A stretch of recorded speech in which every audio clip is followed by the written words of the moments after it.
This oral history interview recording is being made as part of the Keeper of the Stories collection for the Seminole County Public Library. These interviews capture the stories and experiences of residents who have resided in Seminole County since 1960 or before. Today is Tuesday, March 5th, 2024. My name is Shelley Safian, and I am interviewing Ms. Geraldine Wright at the Central Branch Library in Castleberry, Florida. Ms. Wright, do I have your permission to record this interview and make it publicly accessible on the library website? Yes. Do I have permission to share this recording and any transcripts created from the recording with other repositories? Yes. Thank you very much. We really appreciate this. I find it so interesting to really get into the personal aspect of history. I've never been a fan of history books, Dusty, but this is your story, the story of Geraldine Wright in alliance with Seminole County. And so the first thing I wanted to ask you was, you said you were born here. Yes. Where, do you remember where? Yes. I was born, I'm thinking it was the Lawton Hospital, I might be saying that incorrectly, in Sanford on September 21st, 1946. Excellent. Yeah. Excellent. And so you grew up your formative years here? My formative years were in Sanford, yes. And let me ask you, what do you have memories from back then? I know I have memories since I'm 3 years old. So Sure. I have memories since I was probably 3 or 4, maybe more 4 than 3. My dad was in the Navy, and he was stationed at the Sanford Naval Air Station. I remember that. Okay, and I remember we lived in Georgetown section of Sanford. My mother and my grandmother lived with my great-grandmother, and I guess I'm assuming because my dad was in the Navy there, we all stayed with my great-grandmother. And I remember as a child sitting on the back porch steps and the airplanes going across our house to the air base in Sanford. That's one vivid memory that I have. Wow. Of Sanford. I had to be 3 or 4 years old. That's very cool. That's very cool. I remember that well. It's interesting how so many things have changed. Yeah. There's still an airport in Sanford, but I'm pretty airport. sure it's not the same one. It's not the Naval Air Station anymore. Not the Naval Air Station. Okay. And then where did you go to elementary school? Okay. My family, my mom and my dad, all of us left the house that we were living in on Hickory Avenue in Sanford, and we moved to Castle Brewer Court, which was the first public housing projects that was built in Sanford. And we lived in 98 Castle Brewer Court. So my brother was a year older than I, and he attended Hopper Elementary. And when we moved across town, the school that was there was Goldsboro Elementary. So as a first grader, I entered Goldsboro when I was 6 years old. Wow, cool. Yeah.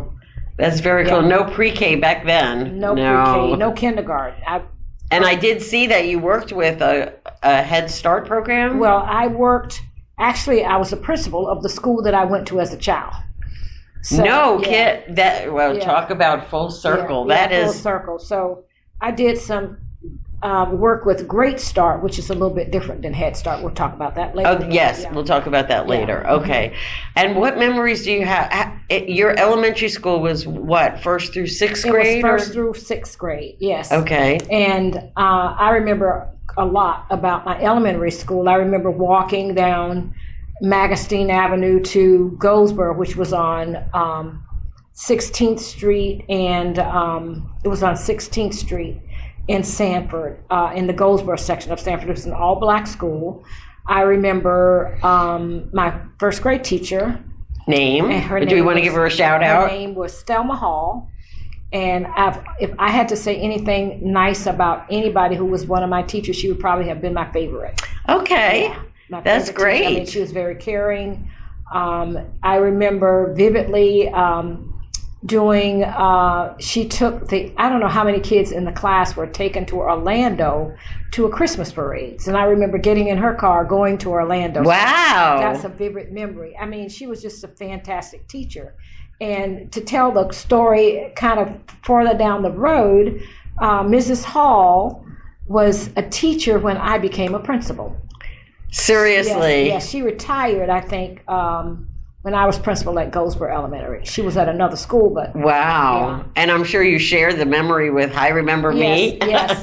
I was the one in the third row raising her hand all the time, right? She remembered me, so, yeah. So, fantastic person. There were other fantastic teachers. I had a second grade teacher who, her name was Sally Fields, and she was the, definitely the teacher that made sure that when you came to school, your hair was combed and you had a ribbon on your head, you had your hands, your fingernails were clean. I mean, she would look at everybody every day and give us like a thumbs up about how we... A little inspection. Yes, a little inspection. A third grade teacher, what I vividly remember about her was that she taught us cursive writing. Because I was left-handed, I always had a difficult time trying to make sure my writing went in the right direction. So that was my vivid memory of her, just the fact that she was the best teacher of cursive writing there was at the time. That's fascinating. Yeah. I remember reading things about some schools trying to break that left-handedness. Oh, yeah. Did they leave you alone, or they... I think the concern was that instead of me writing this way, I was writing that way. And so the goal for me was to make sure that my writing was the way it was supposed to be. It was not so much, breaking my left-handedness, because my brother and I both were left-handed. So really? My oldest brother and I. So, that was, I don't remember her ever trying to break my left-handedness. It was just making sure that I was writing in the right direction. Writing in the right direction. Yes. Fascinating. Yeah. Fascinating. Yeah. Fourth grade teacher was fantastic. She was, when you entered her room, we'd have to learn times tables, and we could not enter until we knew the table of that day. And if we didn't get it, we stayed out and somebody helped us until we got it. She was very into mathematics. She was like, we had to learn, the essential skills for fourth grade. That was her focus, was math. Yes. Interesting. Yeah, my fifth and sixth grade teacher they were notable, but not like the first through fifth. Not as, okay. No. Let me ask you, what about the class size? The class size, I would say we had 25 to 30. It was not like the law says today, but it's for the teachers that I had, it didn't seem to be a problem.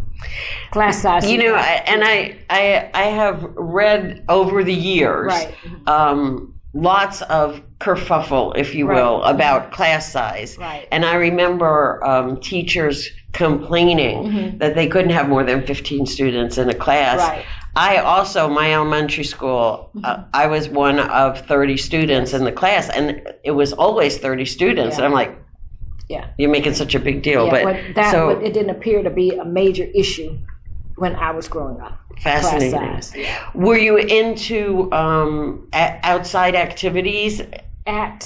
In the elementary school, we were, I would say, we did not have a lot except church on Sunday. Just church, we had church, Sunday school, morning service, maybe evening church. We did all day church, but it wasn't really, it was a Baptist church, and our church was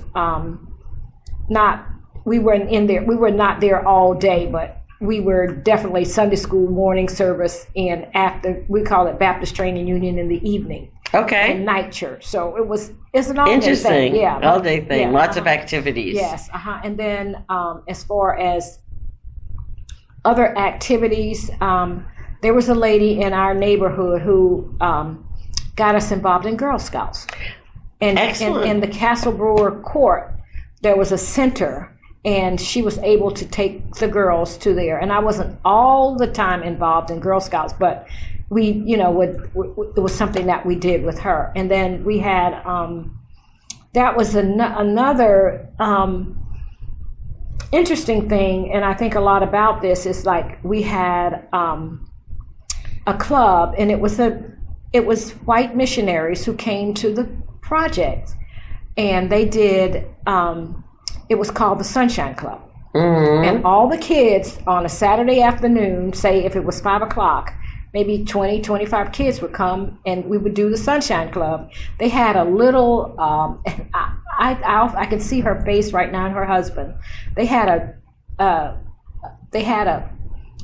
truck, but it had a little church built on the back of the truck. It looked just like a church. Oh my goodness! She would come and they would sing and do scriptures with us. Fascinating. I'm not sure if it was every Saturday, but it was definitely on a Saturday afternoon that we would have the Sunshine Club. That's fascinating. Yeah. And all the kids in Casa Berora would meet it was a playground area, and they would park their truck on the street next to the playground, and then all the kids would gather, and then we would do Sunshine Club. Interesting. It was quite interesting, and I often think about that to this day. Do you? Yeah. And what about any kind of sports or? When I left elementary school, I think we did softball, girls softball. We had an event during the summer. There would be summer recreational sports and activities at one of the elementary schools, and we would do things like softball and volleyball and things like that, but it would only be during the summer. I wasn't really into a lot of sports. Okay. Yeah. Not unusual for girls. Speaking of the summers throughout elementary school, did you go to camp or did you? I didn't go to camp, but my dad's family lived in North Carolina. And we would go, my older brother and myself and my middle brother, we would go to Charlotte, North Carolina, and we would stay with my dad's family, sisters, mostly his sisters.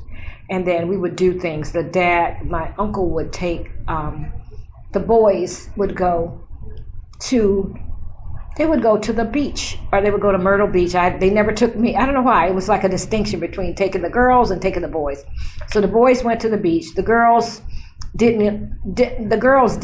And we did. They took us on a trip to New York City when I was like in 8th grade. Wow. So that was an exciting thing for me to be able to go to visit New York City. And my dad's brother lived in Brooklyn, and so we would go and visit them, and we'd meet for the first time, met the other family members we had not met.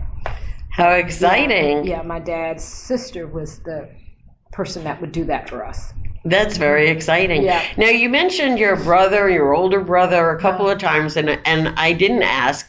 So what is your personal family structure? How many children? Okay, my mom, on my mom's side, my mom was an only child, and she was raised by her mother, where her dad died when she was a baby. Oh. She had, and it was during the time. It was interesting. Her, much as history as I can gather, her baby brother, who was probably 10 years older than she was, died as a baby from like the flu, when the influenza came, and during that time, and then she was born some years later, and after about a year of her life, her father died, and so she was left to be taken care of by her mom and her grandmother. And then I think my grandmother, my mom's mom, was very, I would say she was not. I guess all of the tragedies that she had dealt with kind of put her in a state of not being the kind of mother and woman she needed to be. Well, it takes a lot out of you. We all know about that. So that would explain then, as you said in the beginning, that you lived with your mom and your grandmother and your great grandmother. Yes. So, and my great grandmother kind of was like you look back at the, I'm going to say it was the 1920 census. She was the head of the household. Oh, wow. My great grandmother was the head of the household. And my mom had not come along then, but I mean, she was strong. And that was here in Seminole County? Yes, she was in Seminole County. They lived in Sanford. And she was the mother, my great-grandmother was the mother of my grandmother, her sister, let me see, I think there were four children. And they did pretty well in life. The oldest, I'm thinking, he became a porter on Atlantic Coast Line Porter. On the Amtrak? It would be Amtrak, whatever it was at whatever that time. was before. Yes, okay. and from New York to Miami. And then he settled in Miami. Then one of the sisters, my grandmother's sisters, moved to Chicago. And the other brother, the youngest brother, lived in Jacksonville. And of course, my grandmother stayed with her mom. But she never did venture out or do anything pretty much as her other siblings did. So it was like my mom became her caregiver. After my mom grew up. My mom early in her life. She became my grandmother's caregiver. Yeah, and my mom it was four of us. I had three brothers and myself, but she still was a caregiver of my grandmother. Yeah, not that she was ill or whatever, but she was one of those that really didn't, I don't know what the She wasn't very proactive? I would say maybe she wasn't very proactive. There you go. Yeah. Okay. Mm-hmm. And so you said you have three brothers, so yes. The only girl, and where were you in the... Girls, I was second. Second. In fact, my oldest brother, we all, in fact, all of my brothers have passed. I'm sorry. We had, my oldest brother we all left Sanford, and except my youngest brother. My youngest brother stayed in Sanford, and, I need to back up. When in high school, I was involved in a lot of activities in high school. I was cheerleader. I was in the chorus. I was in, my family, and I guess the church structure that I was in sort of encouraged us to be involved in things. So I was really involved in high school. When I got ready to graduate from high school, I didn't see my way going to college. Financially, I didn't see my way going to college. But a member of my church, who was the guidance counselor at my high school, I had a scholarship to Johnson C. Smith University in Charlotte, North Carolina, and it was a perfect place because my family was from Charlotte, so I was able to go there for 2 years with the scholarship, because, my family didn't have the money to send me, but the scholarship gave me 2 straight years of college. In the meantime, my mom I had 2 brothers at home. My oldest brother had moved to New York, I take that back. My oldest brother went to Charlotte to stay when he was in 11th grade because my aunt lost her son. And she wanted him to come and stay with her. So he stayed there with her for his high school last year. Mm-hmm. And he stayed there for a couple of years afterwards and went to community college. And he moved to New York. So the third one in line, Charles, who was also, he got a scholarship to Payne College in Augusta, Georgia. Wow. Thanks to the help from the people of my church. And Charles was able to go there basically with the scholarship and work study. And then Bruce, the youngest one, my mom died when I was 20 years old. And she died of cancer. Who was left at home was my youngest brother, Bruce. So he would come up to New York, because it's missing something in here. But my husband and I have to tell you about the marriage. My husband and I would bring him up to New York, and he would stay with us every summer until he graduated from high school. Oh. So he... so there was a large age... well, I was 6 years older. Okay. My oldest brother's 7 years older. So it was like it's maybe a 7-year gap between the oldest and the youngest. So when Bruce graduated from high school, he went to the Army. So we good all for you. were, you know, my mom's prayer of, she had died of cancer when she was 37. We were young, but we were kind of, her prayer was that we would be able to take care of ourselves. And she got that. And she got that prayer because Wow. we were able to help Bruce out to get him to get into the military. So backtracking a little bit, I was, after high school, I went to North Carolina 2 years, and then I met my husband. In North Carolina? No, I knew him from growing up in high school. Oh. He was a couple of years older than I was. So a Christmas after my second year of college, he comes back home. We get married the next couple of months, and then I had a baby. Wow, whirlwind. It was a whirlwind kind of a thing, and he was already in New York, so I left college and I went to New York, and that's when I was able to get into Hunter College for, you know, not having to pay tuition. To continue my education. college, yes. right. So I finished college there while we lived in New York. But in the meantime, my oldest brother, Paul, he did join military, and he was in the military for a while. He was married and had one child, and he had some issues, kind of like, I guess, how would I put it? Excuse me. He had a drinking problem. Okay. Yeah, and so he didn't stay in the military that long. He got out of the military and he started to do okay. And I moved back to Florida. He moved back to Florida. He did fairly well here, but he had an aneurysm maybe about 10 years ago and died of an aneurysm. Oh my gosh. Yeah. Wow. So that was Paul's life.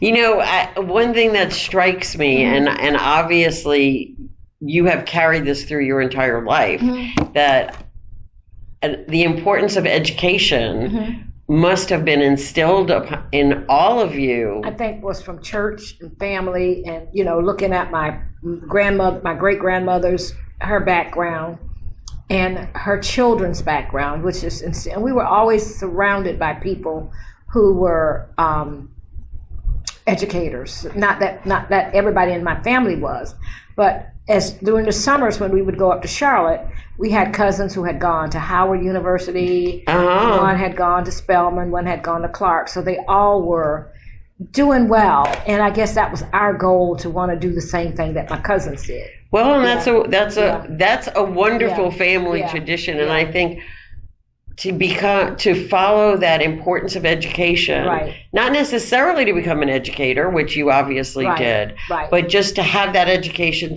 to launch you wherever is, and then of course the support of the military is fascinating. Right.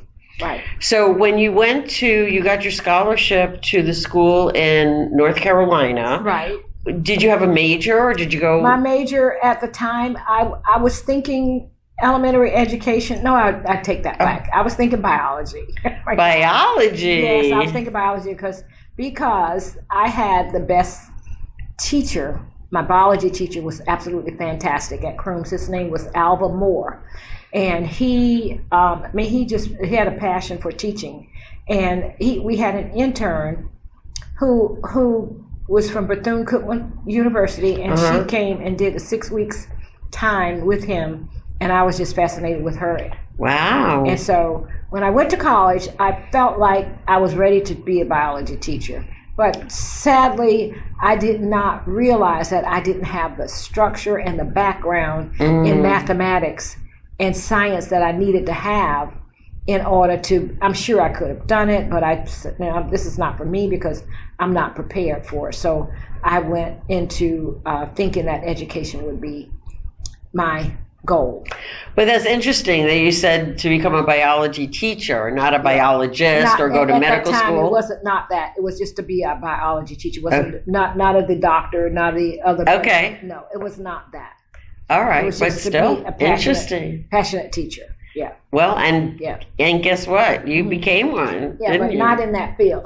Not in that. It doesn't matter, does it? Yeah, right? it doesn't matter. It's But- all yeah. all under the umbrella. Right. And then when you transferred from the school in North Carolina to Hunter, you continue that I elementary. did not real well. I did, but I found that at Hunter you could not. Your major could not be education. You could not major in elementary ed. You had to have a subject area major. Oh. You had the subject area. It could have been biology, it could have been mathematics, or whatever it was. So my major was sociology and anthropology. And All right, a little connected to biology. a little connected. And it was fun. I enjoyed that. And when I graduated from Hunter, all of my friends, not the friends, because I didn't have a lot of friends that I met while I was in school because I was married and had a baby. Mm-hmm. They were headed towards teaching. And so we had it was an interview day at a daycare center in Brooklyn. And they said, Jerry, why don't you come and go with us? So I went, and of course, all of them, they were hired, because it's a brand new place being opened up. I was hired as a social worker. Fascinating. Because I had a sociology background. And so I was a social worker in the daycare center for at least 3 or 4 years. And that's what, I found myself doing. But in the meantime, I wasn't satisfied, so I went back to Hunter to get my certification in elementary education. Okay. I could add it on to my certificate. So, and then in the middle of me getting trying to become certified, my husband said, let's move back home. So he wanted to move home because his mom was ill. I didn't want to. I cried. But, what do? You go home. So we came back to Florida. And I had already had some courses in elementary education to become certified. So I went to Rollins. Mm-hmm. And Rollins had some stipulation you had to have a master's in something or whatever. And at that time, I didn't need a master's, so I transferred to UCF. And there, I got a master's in early childhood education. And everybody was becoming administrators in the system, so I also added supervision and administration at the same time. Okay. Yeah, a little bit afterwards. So it was perpetually a student. Then I went to I went to Stetson, and I got an educational specialist degree in ed leadership. Wow. And then I got a doctorate in ed leadership at Nova Southeastern. So it was like a continuous pattern of trying to get where I wanted to be, and I finally did it through. And you finally did it through the Nova program. All this by raising a husband and a child. Yeah, and I had 2. By the time I got through with Nova, I had 3 children. Okay. Yes. Wow.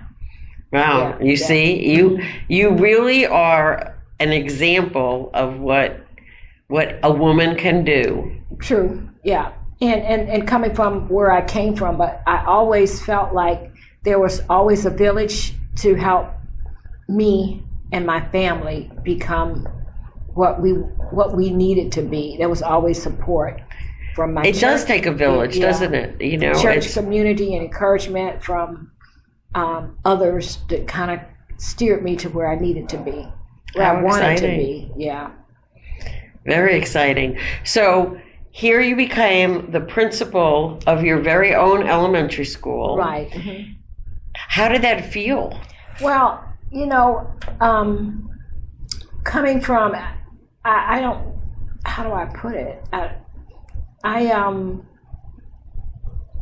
When I came back to Florida, trying to become certified as a teacher, I experienced several different schools and different climates and different socioeconomic situations in my move to become a principal. I had gone to, I was at Midway Elementary, and it was very rural at the time when I first came back here, and I subbed in a teacher's place for 6 months, so I really had the feel of being a teacher there. Then I went to a school in Sanford called Hopper at the time. It's changed, not a school anymore. And there were some similar circumstances, and I was a substitute. I finally got hired as a teacher full-time teacher at Winter Springs Elementary. Oh. And I had the fortunate circumstances of he was an administrator in training, hired me at a brand new school in Wekiva Elementary. So I worked there for almost 10 years. Yeah. A brand new school. Gotta love that. Yeah, brand new school. And then I decided at that time, because I was certified in supervision administration, to become an assistant principal. So I went back to Sanford, and I was at a Sanford school, Hamilton Elementary, and it was the third year of its opening, and then I was hired as the principal of Goldsboro. And at that time, Goldsboro had some real issues. It was a large school. It was just rezoned. There was some discontent with families who were rezoned into Goldsboro because they didn't want their children to be there for a number of reasons. And I worked hard to make it a better school in a better community.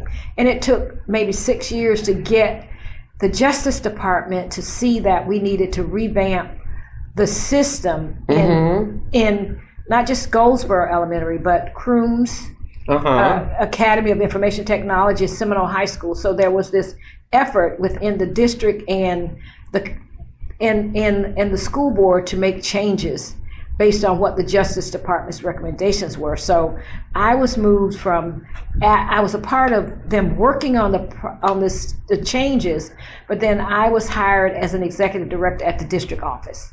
Wow. So I left Goldsboro, which, it has started turning around.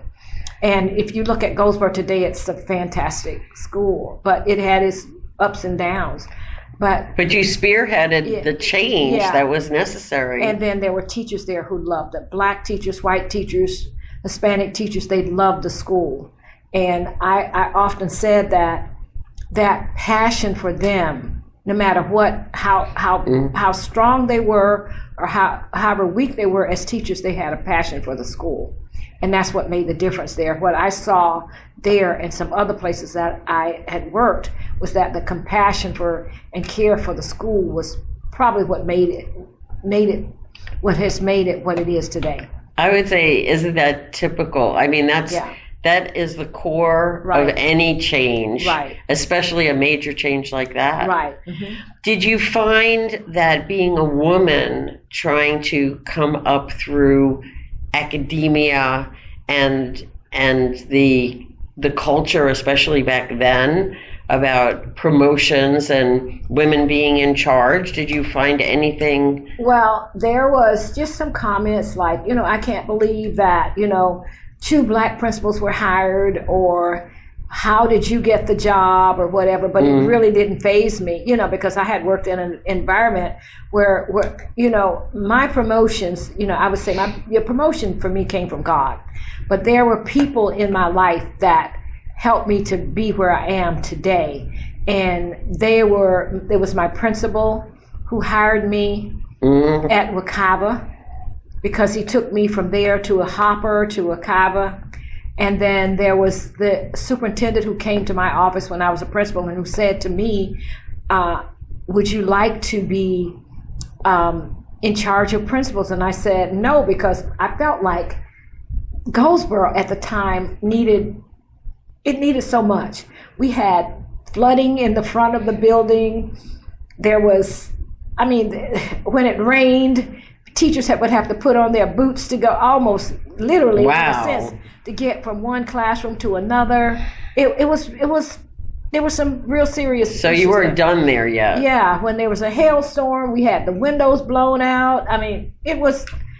So it sounds to me that, and I think just about everybody, but you had these 2 mentors that recognized your capabilities and supported that and enabled you to make really big changes. Right. And it wasn't an overnight thing. Definitely wasn't overnight, but from where it started, because I can remember the very day that I was asked to become principal, and I was hired at the school at Goldsboro, and I went onto the campus, and I was kind of I would say a little bit horrified because I had come from a Wakava, Oh, yeah. wonderful, parent supported, but the same thing there. We had the same, after it did all boil down to things, it was the same. You had same parents who cared.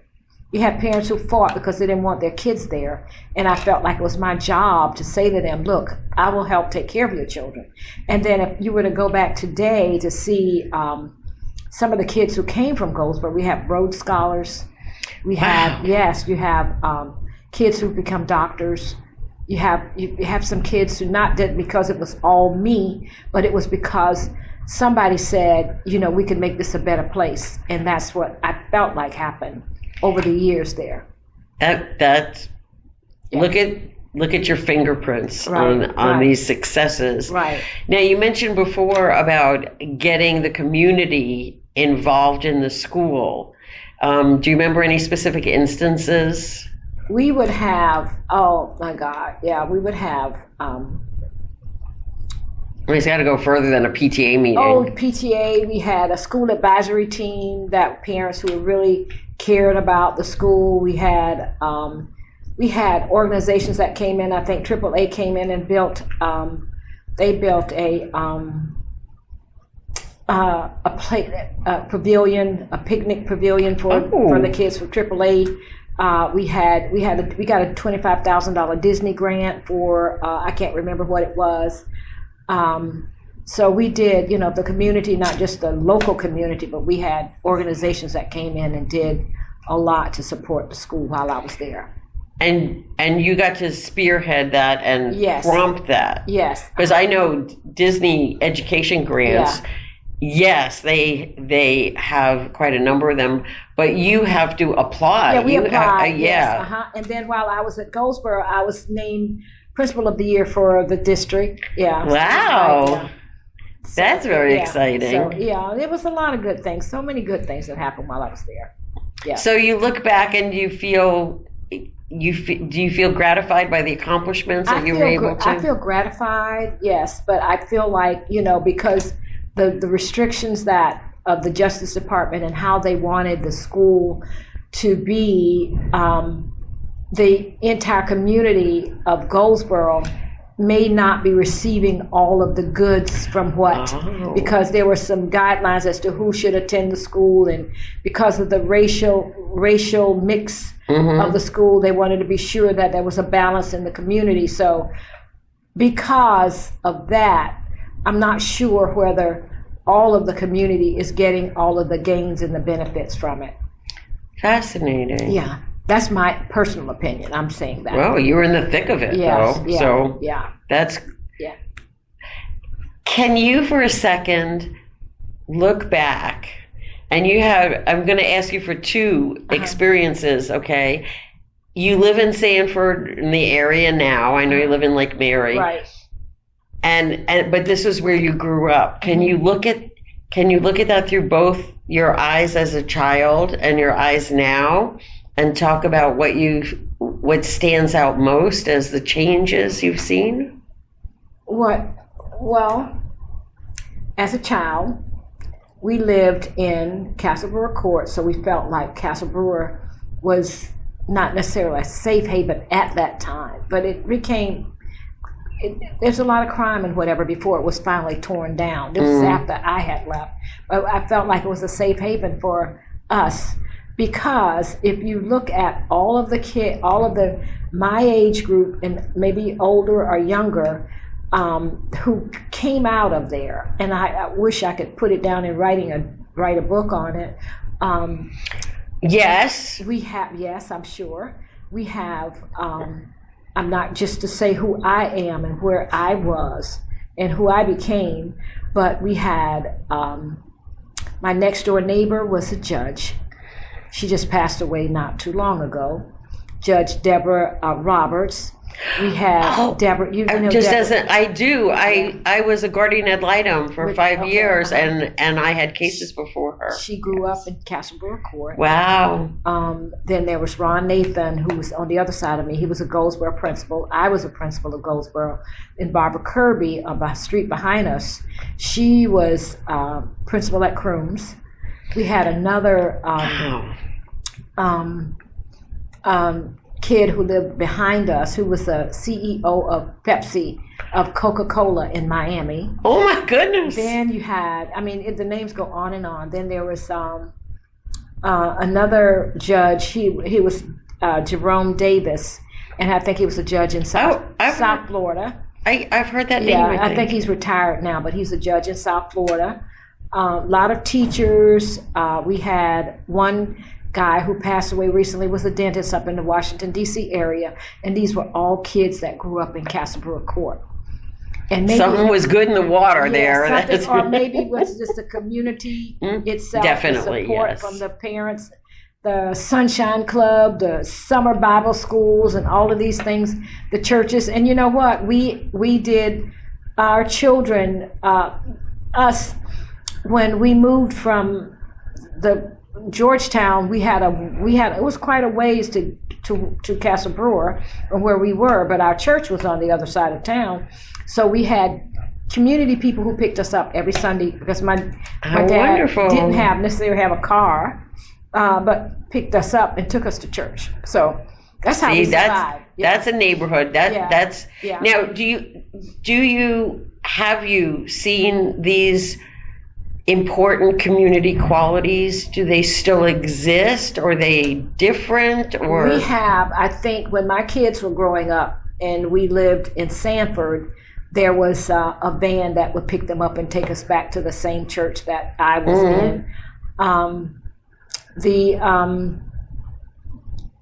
was it still that same attitude? Same attitude, yeah, the same attitude. Not a lot of different things, because I could take my kids and do things with my kids, but still there was this outreach there. Excellent. Mm-hmm. Yeah. Excellent. Mm-hmm. Now, when you were a kid, it was way before Disney. Mm-hmm. What did you all do in high school? What did you all do for fun? Where did you hang out? We had, of course, I was a cheerleader, and then we had the football games, and then we had, after we had pep rallies. We had, and then on the corner from the school, there was this place called the Coffee Pot that we hung out at the Coffee Pot. And then there was another place in the Castleboro Court, which was this community center, and there would be dances, and there would be weeknight ping pong, other games and activities during the week. So that was pretty much. So that's what kind of kept you off the streets, so to speak. Kept the kids that are in Castleboro off the streets. I think that's a concern in every neighborhood, everywhere in the United States. Yeah.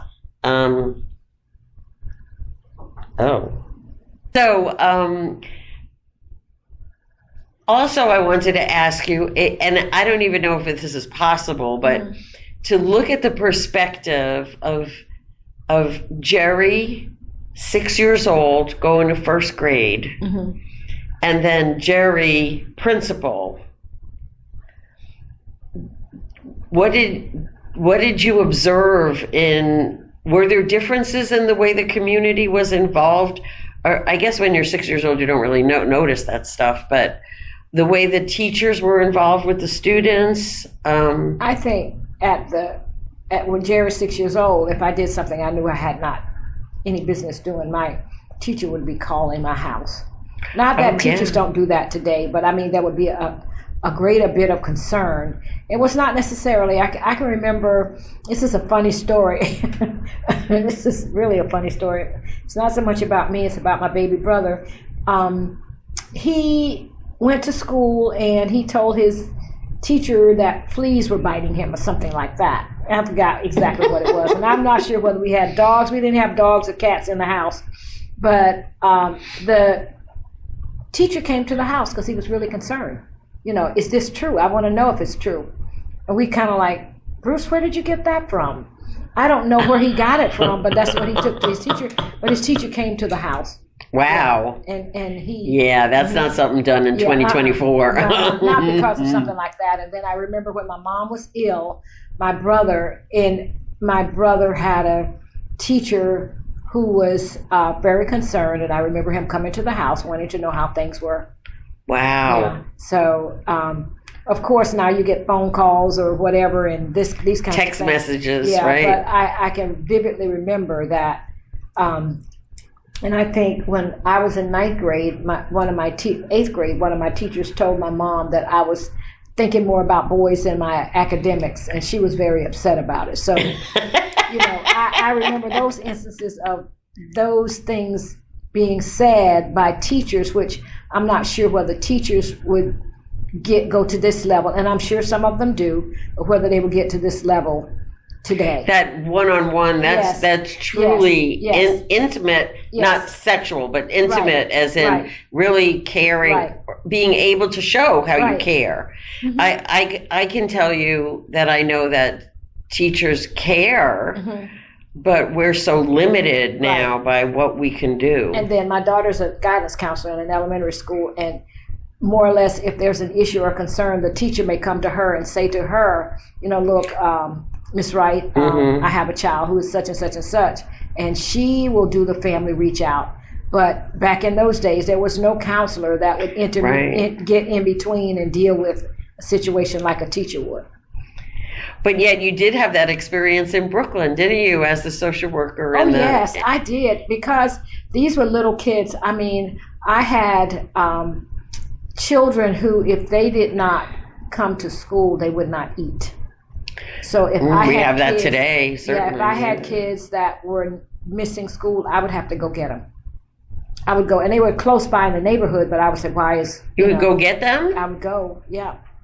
I would go across the street to their house to get them. I remember one incident of going up on the second floor of this building to get this kid, and a dog got after me. I was so scared, and I don't think I did it anymore, but yeah, if they didn't come to school, they would eat. Right, right, and we hear that even today with programs that. Yeah. But so, do you miss it? I miss New York. I miss school.